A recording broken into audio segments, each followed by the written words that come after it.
Okay, we are live. All right, welcome to our last. This is our last Google Hangout on air for the season, kind of our Marzano wrap up. I would like our quote-unquote panelists to introduce themselves. We'll start with Allison. If you just introduce yourself and like what you currently teach and where. Okay, absolutely. Allison McBride Culver, and I currently teach first grade at Silver Lake Elementary. And Brandy, you're next. Oh, she's muted. We'll go to Joe. Okay, Brandy, go ahead. Sorry, busy in the background. Yeah. Brandy Reynolds, District Technology Curriculum Coordinator. Go ahead, Joe. Joe Esper, I'm the principal at West Senior High. Laura, you're next. Laura Carpenter, and I teach first grade at Silver Lake. Rick. Rick Vandermolen, Central High School principal. And Terry. Terry Smith, principal, Silver Lake Elementary. And Jeff Culver will be joining us here shortly. He experienced some technical difficulties to start off with. Jeff teaches third grade? Yep. Yeah, third grade at third grade 3D printing at Silver Lake, right? Exactly. Dabbles in a few other things too, I'm sure, but yeah. So, you know, we do have the ability to have our audience, our viewers, submit questions and participate remotely using the question and answer feature.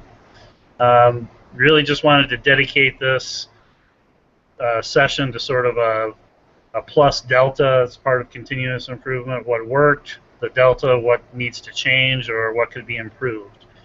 And so, and then, you know, the next piece on that agenda, what are some next steps? I mean, I think naturally when we talk about these things, I don't know that we need to limit ourselves to only talking about the pluses first, and then only about the changes, and then what next steps.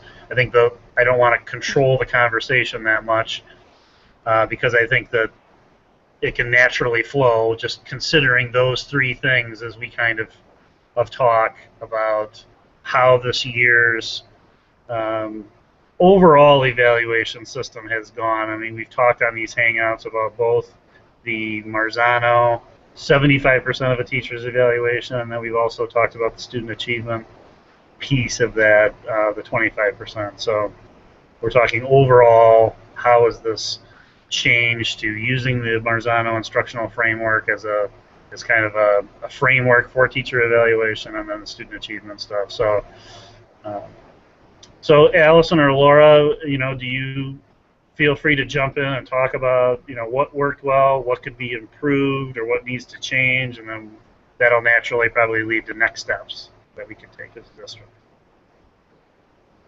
Well, this year I was not actually, what do I want to say, evaluated by the Marzano model, although Terry and I spent a pretty significant amount of time just learning it, I guess, together.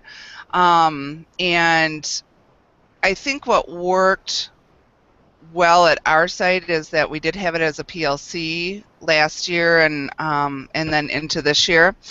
And I felt in going into other meetings, other sites, talking with other teachers, that we were trained well in the tool itself, and it just was a matter from there of going in and getting familiar with it, playing with different aspects of it. There really wasn't anything you could do wrong that couldn't be undone. So I think from a perspective of training, I felt like at the building level here, we had a pretty good grasp of the tool itself, of eye observation and the Marzano, what it had to offer. Terry, how much did you pay her for those comments? Nice, right? You're muted, remember. So let me just rephrase kind of what I heard you say, is that the fact that you dedicated PLC time. Sounds like you dedicated staff meeting time, and then you and Terry were able to kind of spend time going through it, and dedicating that kind of time to it really helped the folks at Silver Lake get a level of comfort with the tool. Is that Yes, accurate? yes. Okay. No, I think that definitely helped, especially in comparison with just talking with, folks at other buildings just from the union level. It was something that needed the time dedicated to it, and I think that put us out ahead of the learning curve. Laura, what do you have to say?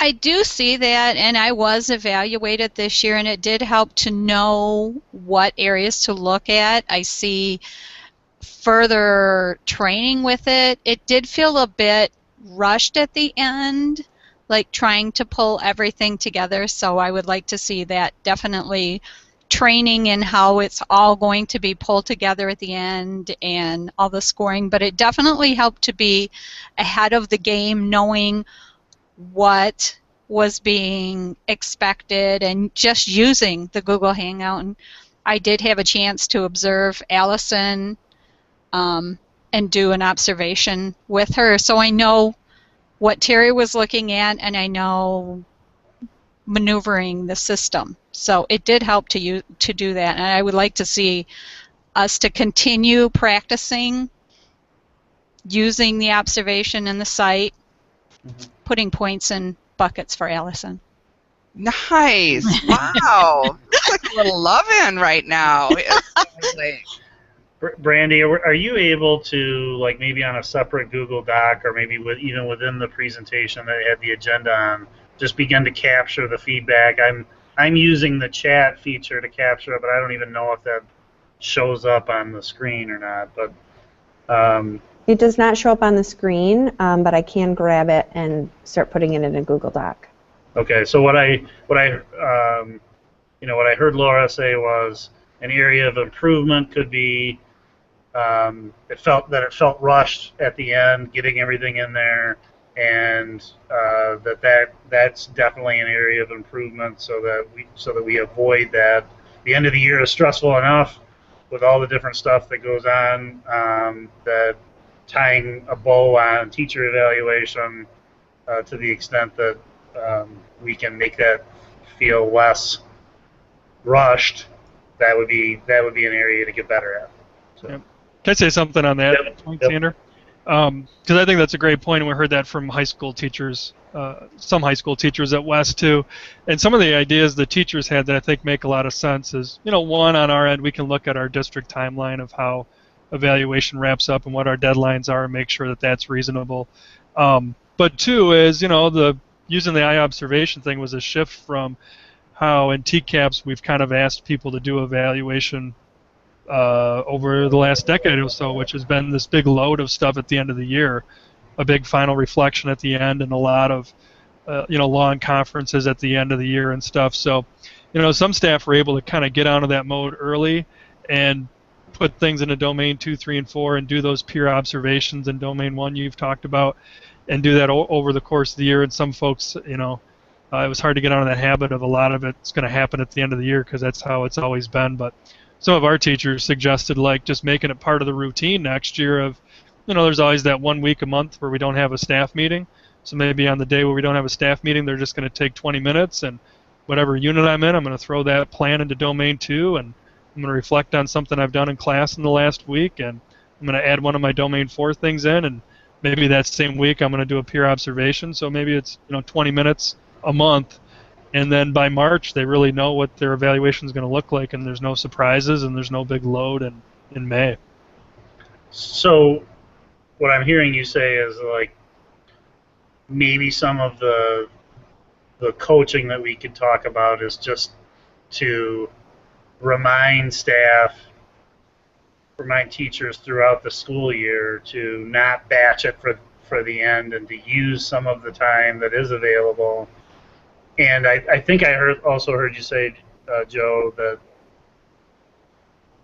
we used to spend a lot of time in like final year meeting observation, and a lot of that can be done digitally now, and that we had a little bit of a time saver there, and instead of take that time that we spent meeting and finalizing the observation is done sort of asynchronously now. It doesn't need to be a synchronized meeting, and then that can be a time saver to put in on the front end. Yeah, and maybe like what you're suggesting is maybe principals need to kind of have guiding questions where you remind folks of, each month, hey, good time to throw in some unit plans. Hey, check your my evaluation report. Do you like how it looks? If it doesn't, what kind of things can we do to put in there right now, or to make it, line up more with how you feel things are going? That's where I was going to go next with that, was that it's not just about the teaching staff, but it's also about the principals. They're also getting out of the mode of doing everything at the end of the year as well. Obviously observations have been occurring throughout the year, even with the old system, but even I found myself at the end of this year, if you look at the number of drops that I put in May versus some of the other months, you're going to see a heavier number, because I was trying to catch up with people who had been putting things in before May 1st, and then I wasn't been able to get around to it until May. So I think, all the way around, the people at the building level, if we can get into a habit like Joe's suggesting, whereby we're looking at more on a monthly or quarterly basis, we can start having our work in batches versus a load at the end. And therefore, we're getting to the end and we're having this discussion, but that piece that we talked about earlier in the year at one of the on-air hangouts earlier, where the transparency, we talked about the transparency being a hindrance but also a positive. We could start turning it more towards the positive, where we know the transparency, how it can work for us now. And so, like Joe suggested, we're going into that final evaluation meeting and everybody understands where things are.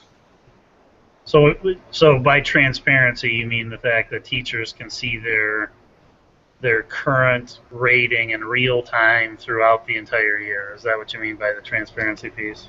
Yeah, and I think that initially that transparency, while a lot of us thought it was a positive thing, it was a little bit of a shock at first too.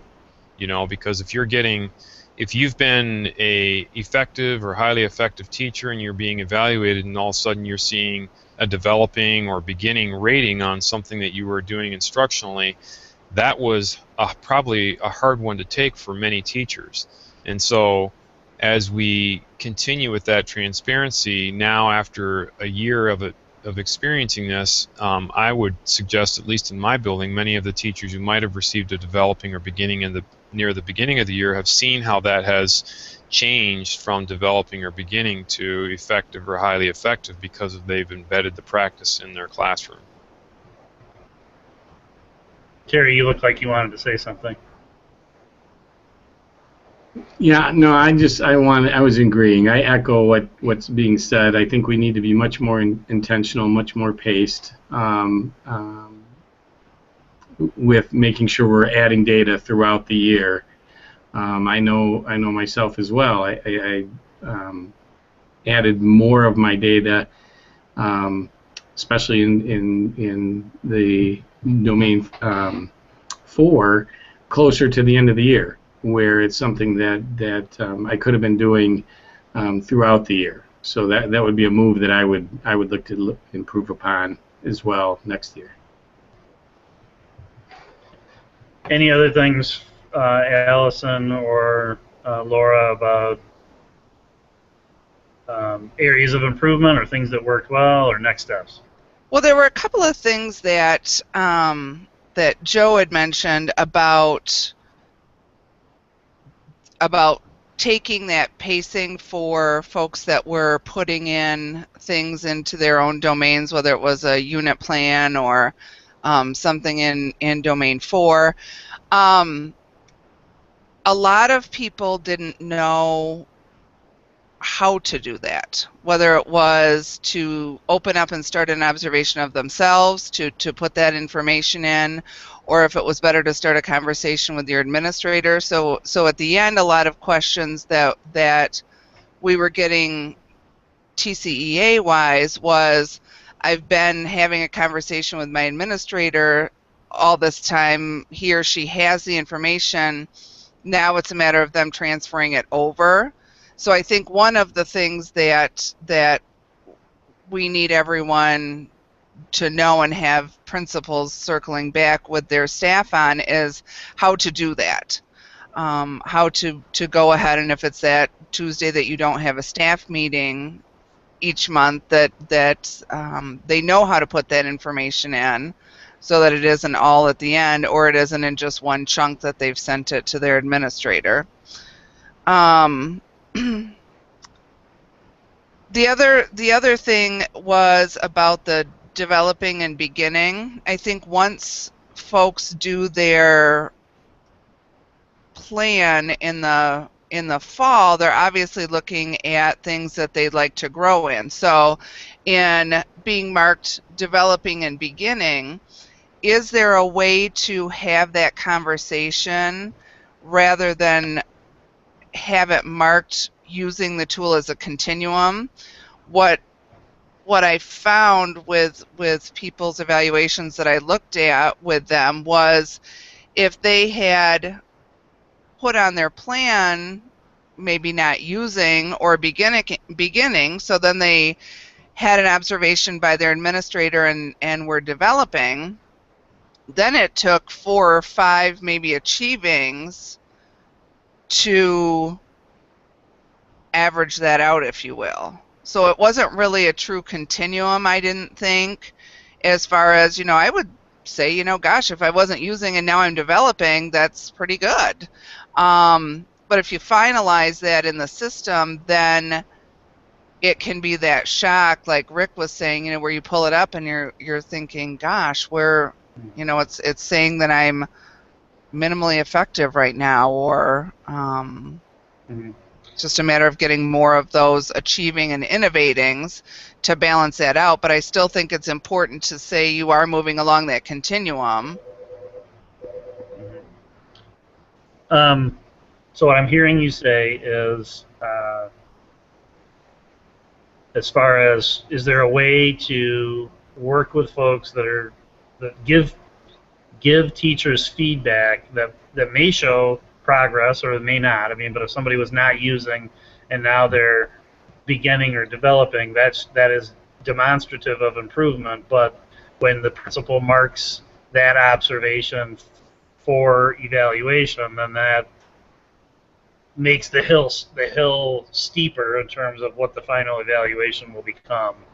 Right. So the coaching that we could do with principals is make sure we're being mindful of giving feedback that counts for evaluation versus what doesn't count for evaluation. Yeah, and I think, for example, one evaluation that I took a look at was this teacher had a couple of developings that were marked and then finalized by the administrator. That put them in along the way as, minimally effective, but then it took, by the end, they had, something like 22 or 27 achieving in the same area to kind of bring that up. So,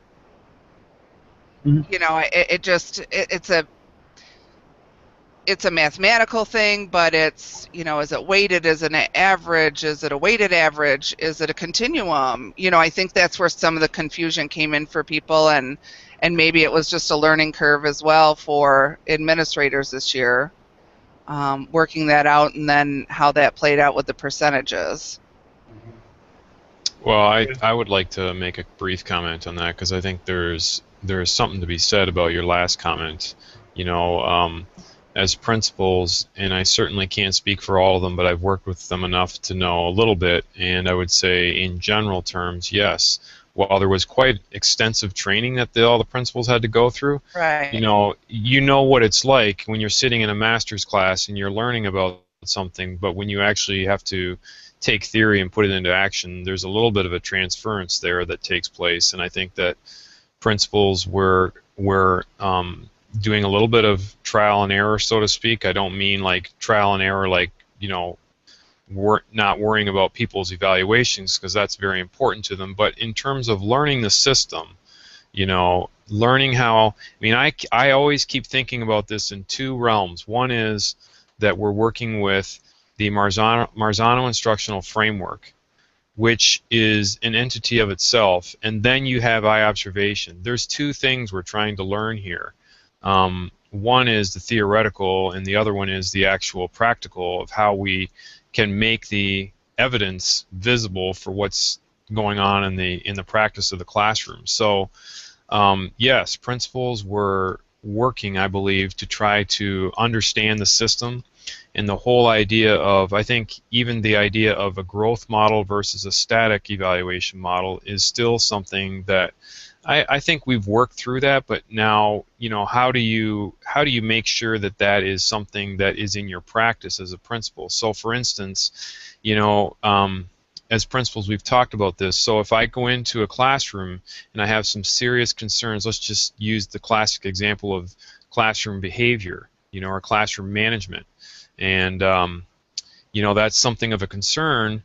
That first time I might not rate the teacher on that, but I might have a conversation about that. And maybe even you can still document it in eye observation without actually rating the teacher. And then that way the teacher can get some feedback about what changes you're hoping to see the next time.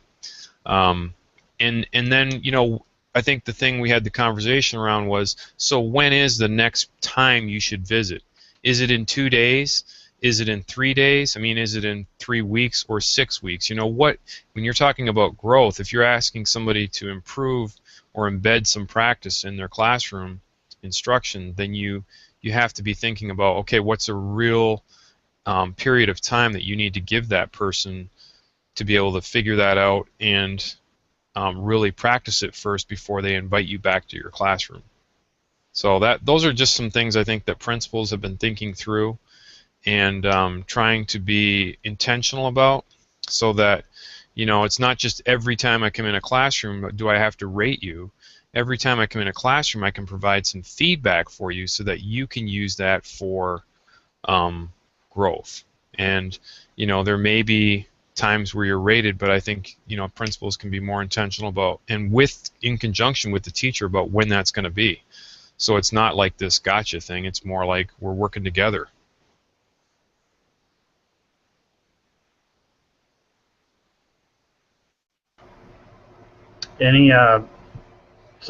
Thanks, Rick. The other piece that I heard Allison say was really being intentional about working with teachers about, let's pick one way that we're going to teach all teachers on how to put stuff in their evaluation. There are multiple ways to kind of do that now, and different choices and everything, and I think that maybe created more confusion than just saying this is the way to do it. And then for those that wanted to explore other ways, we could work with them at that point, but being really explicit about this is how to enter stuff into your own evaluation. So that's an area we can tighten up, I think. And can we just ask both teachers who are on the panel today, what methods did you guys use? Not to put Terry on the spot, but just, did you guys have a preferred method that you used? Oops, am I on? I'm on now. Yep. We were able to, and once I learned the system and was able to do both, I had conversations with Terry. We also did it through the computer on eye observation.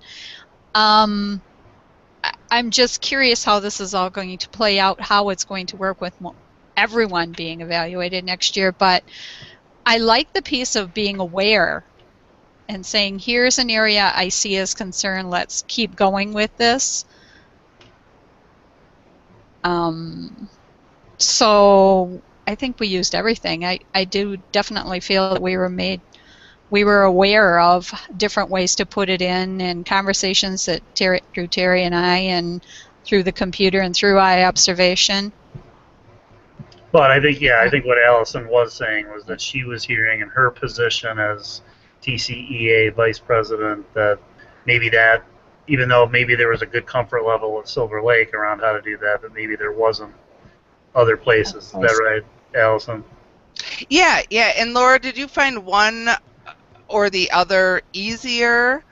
And I suppose it probably matters what you were looking for too. A conversation maybe opens it up for that dialogue piece, but I like the simplicity of opening up an observation, doing an observation on yourself, maybe every trimester, kind of like what Joe was saying. So you're periodically putting things in, and then you send it, 2 or 3 times to your administrator. I like the quick and dirty, check the boxes, there it goes.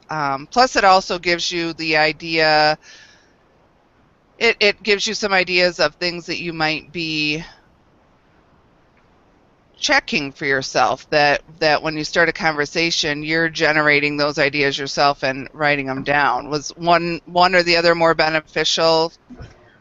Once we started working with and using, they were both working for me. I did like the fact that once we learned that we could go in and check in the My Evaluation and just see where you're at and going, oh, I need to give more information, or I need to do another observation on a certain area because I just haven't been giving enough information. It's maybe not necessarily that you've missed it or haven't done it. It's just, I need to make that connection. So I found it beneficial for me to be able to see it right there on the eye observation.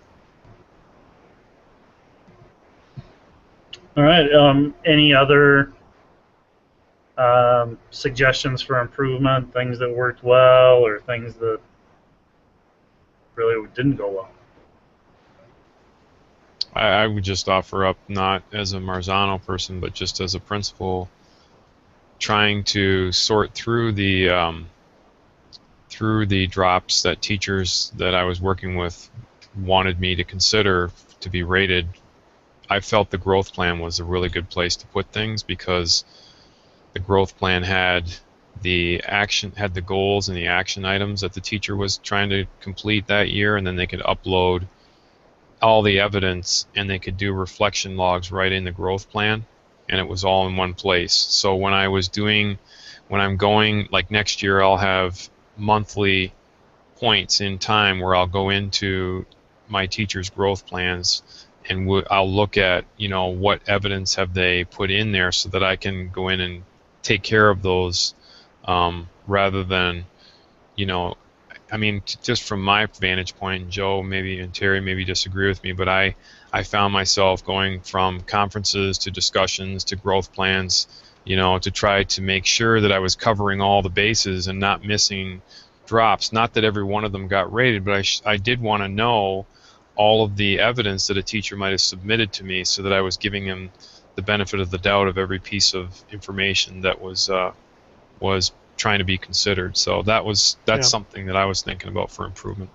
Yep, and I think that that goes well with the comment Allison was talking about we picked just one or maybe 2 methods to get that feedback to principals and help make sure everyone's trained up on those things. And maybe that's the self-observations and the growth plans. I know personally I need to learn more about the growth plans next year.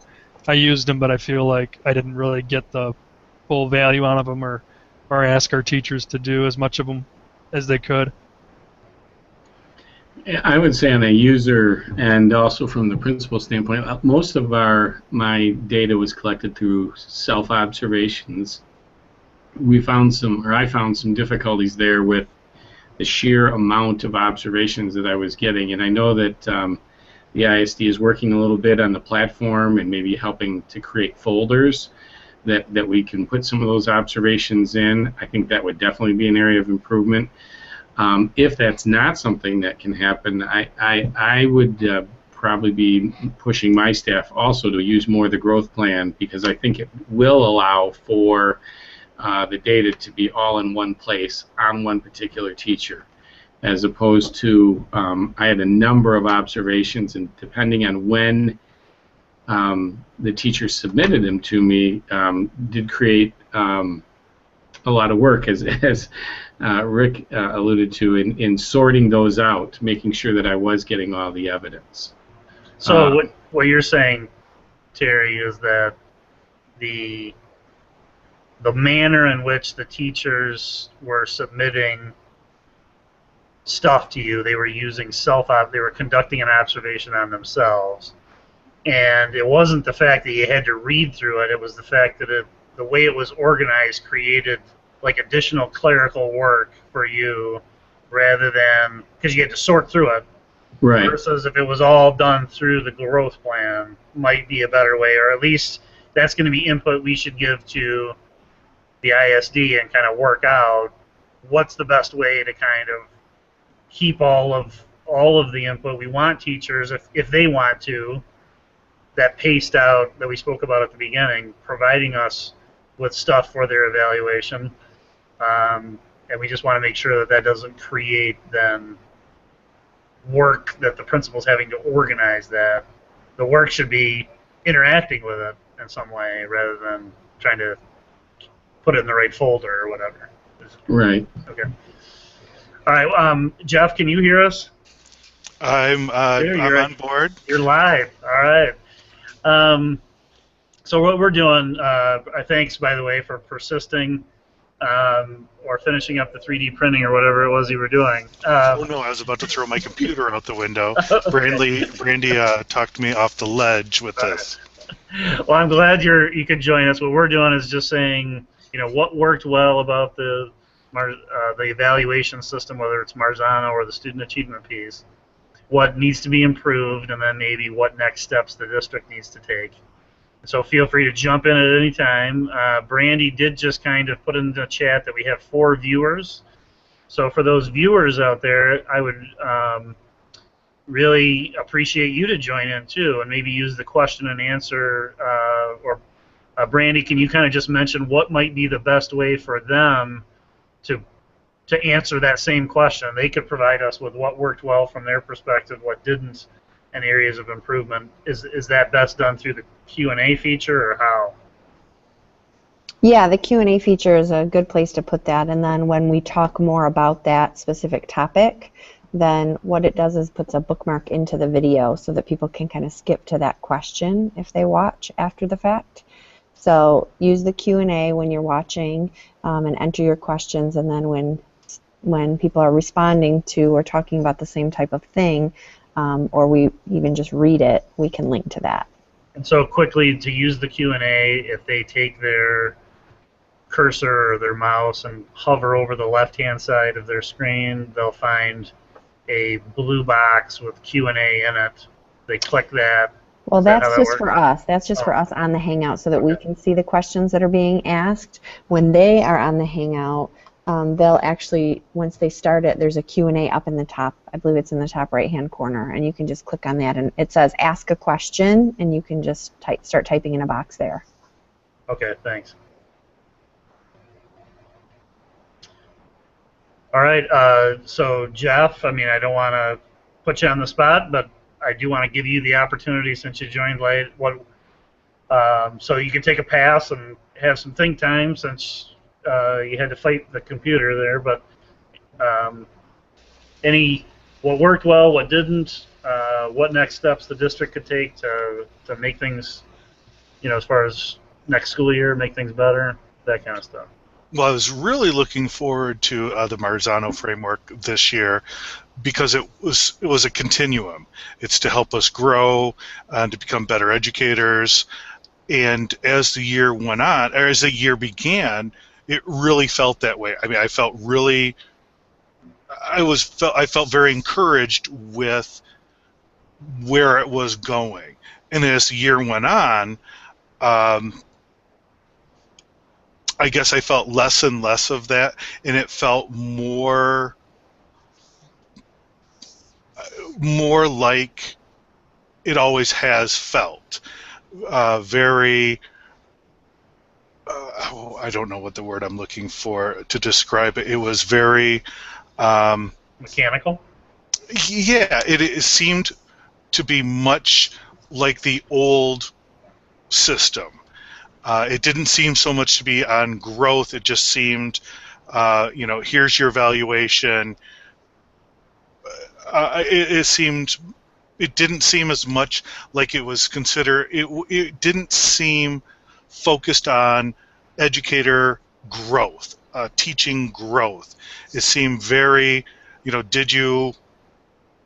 Compliance. Yeah, exactly. So would it be fair to say that, because earlier, while you were fighting the technology to get on, one of the pieces of input was to be more mindful, or to maybe exercise the option more, to provide teachers with feedback that principals would end up checking the box not for evaluation rather than for evaluation. So in other words, if you come in with a not using, or you begin the year you're not using a particular element, and then you're making progress, and so you would be marked as beginning, which is better than not using.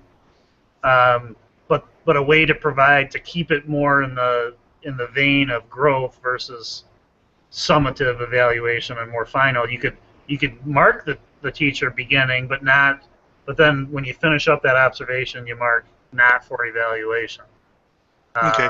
Yes. Would that get at what you're kind of? Yeah, I think that would get us closer to what it's intended for as a growth model. But again, when I look at those different elements and I get down to the individual, and I forget what they're called, little bullet points, the elements. Those are elements. Okay, the individual. Okay, yeah. the individual ones. It almost at this point doesn't feel like it is directed specifically at me.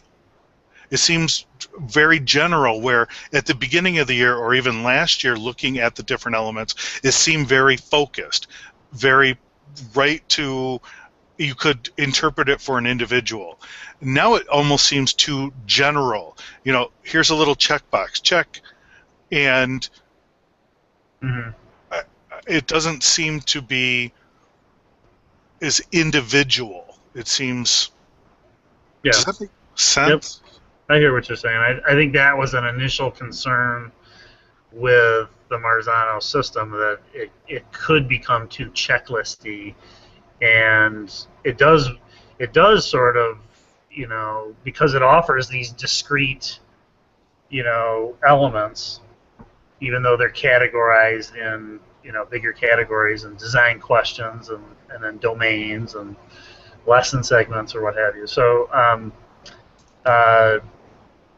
I think that, hearing that's good input in terms of how do we make sure that the way that the framework is organized does not just lead to checking boxes, but it is actually, we're actually giving feedback that is specific to individual teachers, and that the teachers are going to find relevant. If it's going to be a real growth mindset, then it has to be really, really tailored to that particular teacher and what's happening at that time. Am I paraphrasing you kind of correctly, or not really? Yeah, but it took a whole year to get to that point, at the very end, because again, it started off really seeming to be supportive with being a growth model, and it probably stems from everybody is running as fast as they humanly can, doing 1,000 different things at a time.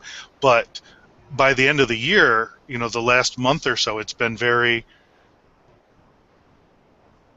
non-specific, get her done, mechanical, as opposed to, and I think that speaks to the point, Jeff, that we mentioned also, that how can we pace this out better? I think that maybe what you're speaking to, because it did feel rushed at the end. I think it was something Laura had kind of mentioned right at the beginning of the hangout, that it's felt rushed at the end, and maybe that rush on the part of both the teacher and the principal to wrap things up, and it being the first time, that has led to the kind of feedback that you're saying is, it's feedback, but it's checklisty, it's more generalized, it's not specific to me, and so therefore as an educator who really wants to grow and was looking forward to using the Marzano framework as a catalyst to my growth, the way that it ended up being at the end, I found to be disappointing. But you're looking forward to a better year next year. You're still hanging in there with us. Is what I'm also hearing you say. Right. Oh, absolutely. Because I do see it as a valuable tool, as a growth model, and having a year this intimate with it, I think that we can start next year in a completely different place. We went from the not using at all to we should be somewhere further up the continuum, which would allow us to be more specific and get to more of an individual growth plan. Okay. Laura or Allison, do you have anything to build off of what Jeff just said, or to add to it, or go in a totally different direction? I do like what he said with making it more individual. And it's the growth plan itself is growing, and I see it expanding, and the more we learn about it. But I definitely like the idea of setting out a schedule and just getting everyone on the same page. Now that everyone is going to be next year using it, I mean, being evaluated, just to have check-ins throughout the year, and here's where I'm at, here's where we're going. I like the idea of that. And I don't know if you're seeing the Q&A on your respective screens, but we did have Sarah Merrick kind of second what I believe Allison had said earlier in the broadcast, that giving teachers a specific method, kind of an intentional, this is how you provide input into your own evaluation or respond to things would be helpful. So thanks for that, Sarah. Also, give another shout out. Any of the other viewers on there, feel free to use the Q&A feature to join in the conversation.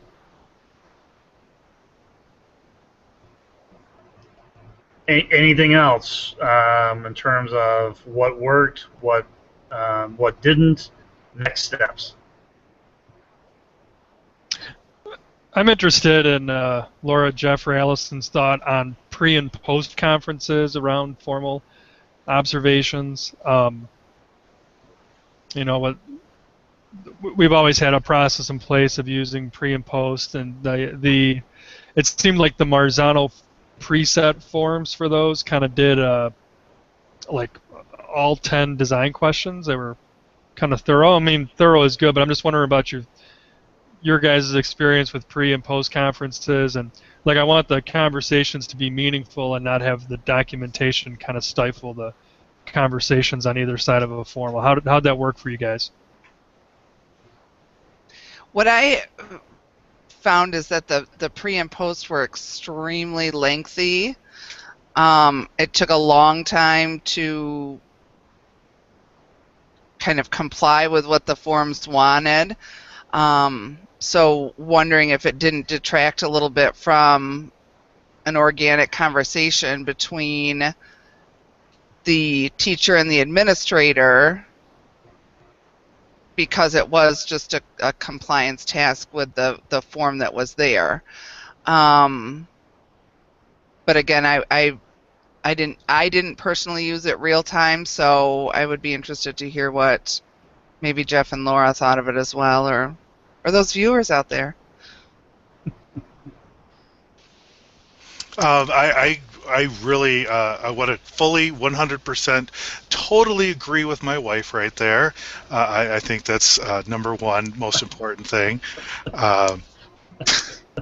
No, seriously. You're still making dinner tonight, Culver. I know.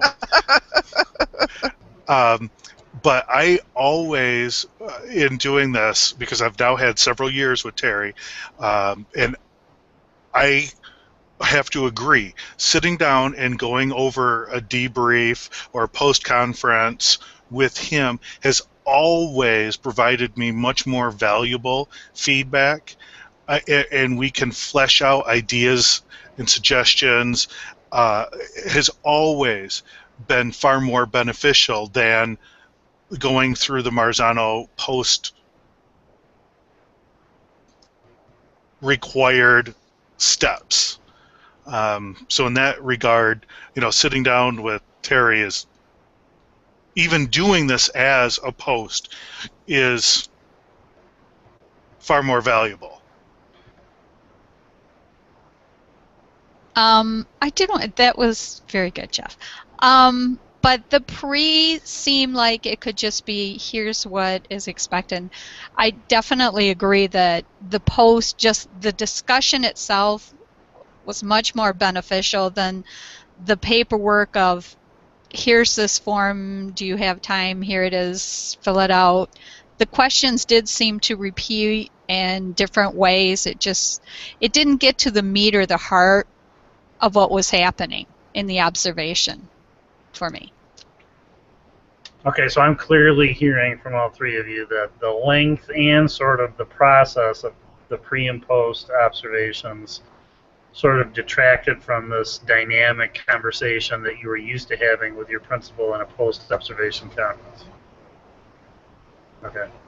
Would you make sure you capture that too, Randy? And I think that's something worth maybe really, all of this obviously is worth sharing. I think that's really a big point, because that is something that I heard repeatedly throughout the year as a concern, I think, on the part of teachers, was this feeling like that part was really mechanical and just seemed to be a need that the system had created to go through the motions rather than something that was really adding value from the teacher's perspective. So, Sandra, if I could can I add something just maybe in the vein of improvement with that? I do agree with the three teachers on that. There were several teachers that were thinking about doing a second formal because they thought it would be a good idea for them, and they, in the end, they decided not to, simply because of the paperwork. And I think that's the wrong reason to decide whether or not you want a second formal or not. And then, I began to think about the pre-conference in a different way when I was in the middle of the year. I started to think about the Marzano form as, our guide, that's going to guide our conversation. And I didn't get to the point where I told the teachers, you don't have to fill it out, but I'm thinking about that as we move into next year. Maybe not saying you don't have to fill it out, but let's think about which questions we want to focus our pre-conference conversation on, because what I ended up doing with most of my teachers was really having a more in-depth conversation around the backward unit plan. Because as the principal, when I came in there to observe, I wanted to know what happened, before I came that day. What have you been working on? Where is that? How is that aligning with your backward unit plan? The day that I'm in there, what's going to happen? How does that connect to what was happening in the previous days? And then, should I be coming back after the formal observation just to see and what you've done, how this unit is wrapping up, or where is the learning going? So I found I was having more conversations, more really rich conversations around the backward unit plan than the conference forms that Marzano was providing. And maybe that's just as a suggestion. It may not happen, but just as a suggestion, we may want to use that backward unit plan as really the guidepost for where our conversation should be happening, because I think it's really critical. The principal has to have, in my opinion, should have a really good idea of what's happening before, what kind of learning has been going on before they got into the classroom, and make decisions about, maybe I need to come back even after the formal because there's some really important learning that I should see so I can get the whole picture about what's, that connectedness, because learning doesn't just happen in 50 minutes or 60 minutes. It happens, over periods of time, and so something to think about. All right. We have another comment from Sarah Merrick, and her comment is, I would like to know more about what types of information is important to add as teachers. I am not one to, quote unquote, toot my own horn, Oh, and it disappeared. Oh, there it is. But I want to make sure that I don't leave out important information that my administrator needs to know. And I don't know. I think I'll let the building principals at least answer that question if one of your teachers asked you that question. Like what? I don't know that I have an answer from a district perspective that would apply to K-12 teachers across the district. I think that it would be very the kind of what I imagine the answer to this to be is kind of tying in with what Jeff had just talked about earlier, that if I were to answer that for all teachers across the district, that would be sort of this mechanical one size fits all, and it wouldn't be tailored to each individual teacher based on perhaps their growth plan or areas that they wanted to concentrate on or that kind of thing. So Rick, Joe, or Terry, do you want to take let's say one of your teachers asked you that question, what's important? I don't like to toot my own horn, but I also want to make sure I'm doing my part to add stuff. Maybe pick an anonymous teacher, but what advice would you, or have you had conversations along those lines? And if so, how did that go? I imagine all three of us got that type of question multiple times this year. I know I did.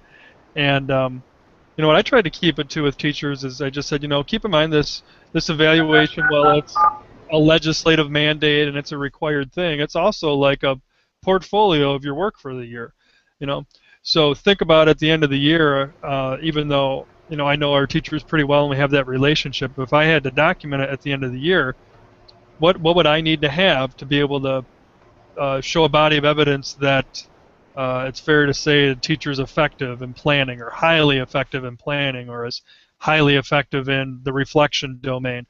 And so I just kind of asked folks to look at those domains on the back, the planning, the reflection, and the collegiality ones, and say, throw in what you think are the things that are your best work. And there's going to be times, too, where I feel like, boy, you showed me like one or two really good pieces of work, but I don't have enough information. If somebody came to me and said, wow, you rated that teacher, you said that teacher earned highly effective in collegiality.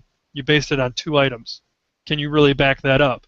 I want to have enough stuff there. So sometimes I'd have to prompt teachers and say, that committee we've been working on, throw something in about that, or boy, that stuff that when I walked into the PLC last week, and you guys were talking about those adjustments you made because you didn't see kids respond to this at first. Just write me a paragraph on that. Throw that in there.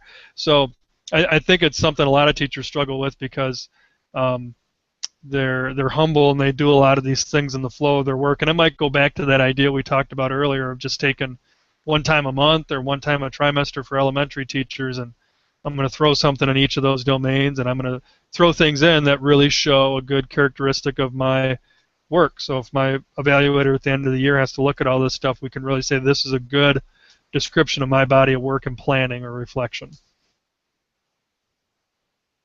But it's hard to boil it down to a number, too. So throw that out, because I'm sure Rick and Terry heard the thing, too, with folks saying, so what number of items should I put in Domain 2 or Domain 3? And I think it's hard to put a number on it because the old quality and quantity type of thing. Just enough that it's descriptive. Okay, I apologize for my distractedness there. I do have a hot parent meeting at 6 o'clock that apparently they're here early, and I was getting calls from downstairs. So anyway, that's why I was kind of jumping in and out there. So we've got another comment from a viewer, Jeff Leonhardt. He writes, I thought opening a conversation with principal and putting drops in worked well. So thanks for that, Jeff. And anything else from either Rick or Terry around, what kind of conversations you were having with teachers? Regarding what kind of stuff to put in there. While you're thinking of your answer, I would say that as I recall, some of the stuff that I would have been interested in would or I would have suggested to teachers, as I'm recollecting back to my experience at Westwoods, would have been, stuff that I thought was really cool or awesome or notable that a teacher was doing, or that I thought was outstanding. Then I would say, those are the kinds of things that I would suggest. Hey, that might be something that you'd want to include, or maybe I do that for them too. I mean, it all depends on the situation. Doesn't mean that we just constantly turn back stuff to teachers and say you need to keep uploading stuff forever, but that that could be something that, especially if it's something that you're observing and when you're not in. So if I'm going into a teacher's room and I'm doing an observation and I notice something, then I would just put it in the observation.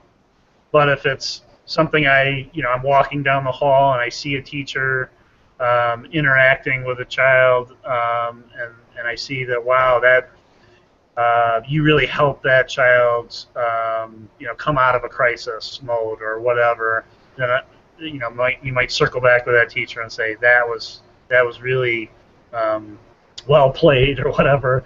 You did a really nice job at that particular moment with that child where he or she was at. Had them snap out of that. That's a good drop in the bucket type of a thing. I mean, I'm just stream of consciousness right now thinking about what might be good to suggest. Well, Sandra, another thing I suggested to my teachers that's not really related to the type, but I also suggested to the teachers that you should, I think Allison alluded to this earlier, a little bit of this is mathematics. I mean, domain 2 is worth 25%, domain 3 is worth 15, and domain 4 was worth 10. So when teachers were asking me questions about, if I were going to give you things that I would like you to consider to be rated, where would you like me to focus? And my answer was, give me everything you've got, but remember, domain 2 is worth 25%. So if you're looking for, kind of the most bang for your buck, you're going to 25% of your evaluation is going to be in domain 2. So out of that 75%. So looking at how those domains are weighted, because there could be someone who has all kinds of things in domain 4, which is great and should be considered, but they're not going to get the same weight as something in domain 2. So I was saying things like, hey, your backward unit plans, they are important. Get those into me, because I'd really like to look at them and get them as credit to you for doing them. So we're up against our hard deadline of 5:30, and Brandy, you kind of got somebody that wanted to, I think it was Biz, wanted to try to join in. She must have something really important to say. So if we can make that happen, great. But we really are up against about 2 minutes left. Any burning things that any of our panelists or folks that are joining on this call whose faces are visible, I'm calling panelists, anything that you want to add as time is kind of running out? The one thing that I did want to jump in on is the fact that it is not the time necessarily to be shy about things that you're doing, and those things that are of most high value would be actionable items that you're taking as a teacher that are impacting instruction or impacting your profession. So showing up to an event is of value, but conducting the event is of higher value. So if you're looking at trying to, what is the most important thing I need to make sure I'm including in my evaluation, that's been one of my answers too, is that the impactful things that you're initiating beyond just participating in. All right, we got another comment from Sarah Merrick, one of our viewers, saying your responses are helpful. Thank you. Talking to Tony Quinn, who's the assistant principal at Central Grade. Oops, where did I go now? I was reminded that we do a lot behind the scenes, and it is helpful to document these items. Biz, you've got 1 minute. Thanks for joining. I've been watching. Well, go ahead, and you must have wanted to say something, so have at it. No, I just think that I wanted to go back about that, the format question about reflecting and planning for the teaching, and kind of agreeing with Allison on the cumbersomeness of the form. I think there's some great stuff in there, but I think that next year with my teachers, I'm going to be looking in those areas more so than not necessarily always considering the form usage for that. So are you talking about the pre and post? Correct. Okay. Oh, okay. Yeah. Okay, thanks, Bill. Yeah, I will also echo and agree that some of the questions are questions that we should know going in. What's the makeup of your classroom? As a principal of the building, I kind of already know that, so we are kind of spinning our wheels, getting some of that information or asking teachers to do that. But I did find it very relevant to the formals to have some of the questions I thought were of high value and gave me a good picture of what the teacher's intent was. So I think there's some value in it, but I definitely think that the forms could be improved. So that's something we can circle back with Paul Bauer on the ISD and say, you know, how do we shorten this up, and how do we make it more meaningful in terms of, sounds like some of it at least just felt like we had to go through the motions and it wasn't adding value to the process. And so if that's the case, then we should eliminate it. Without throwing the baby out with the bathwater and eliminating the whole process, because you're saying parts of it, Terry, at least you were finding valuable. I'm sure others would feel the same. I'm not saying that you're some sort of outlier, although that may be the case. Anything else? We're past our deadline. We made a space for Biz there. She was feeling left out, not being able to join. We haven't had you on one of these yet, have we, Biz? No, but I watched them. Outstanding. So I want to drop in my bucket for that. You've got so many good drops in your bucket. Okay, did everybody hear that? All right, any last words? Appreciate everyone's time. I know this is a really, really busy time of year. There's a lot. The one thing I would really want to acknowledge to all the panelists and all the viewers is just how many firsts. You know, I made my latest blog post that I put was talking about how it has a cartoon at the top and person sitting on kind of like a Freudian couch and saying, you know, just since we started this therapy session, my profession's been transformed again. And I know that's how we're feeling a lot as educators, having, you know, lots of different people, especially at the state.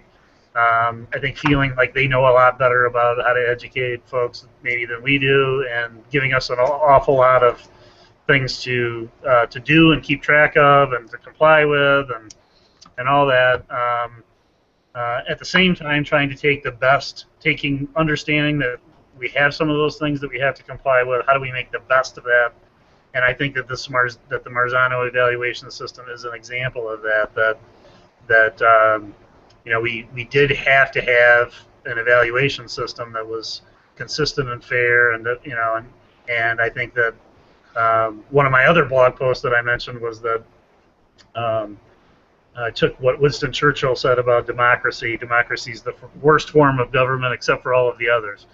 And I feel like that's kind of how how Marzano evaluation system is. It's the worst teacher evaluation system except for all of the others.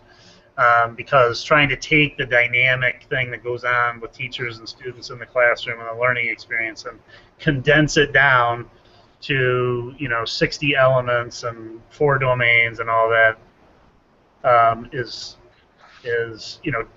not going to encapsulate the complexity of the profession, and yet to me it's the best thing that's out there, but it's not the sum and total of the work that our teachers do with students every day, and I want to acknowledge that, especially at this time of year. So thanks a lot for all that you do, and thanks for joining on the vodcast, and I'm going to go ahead and sign everybody off.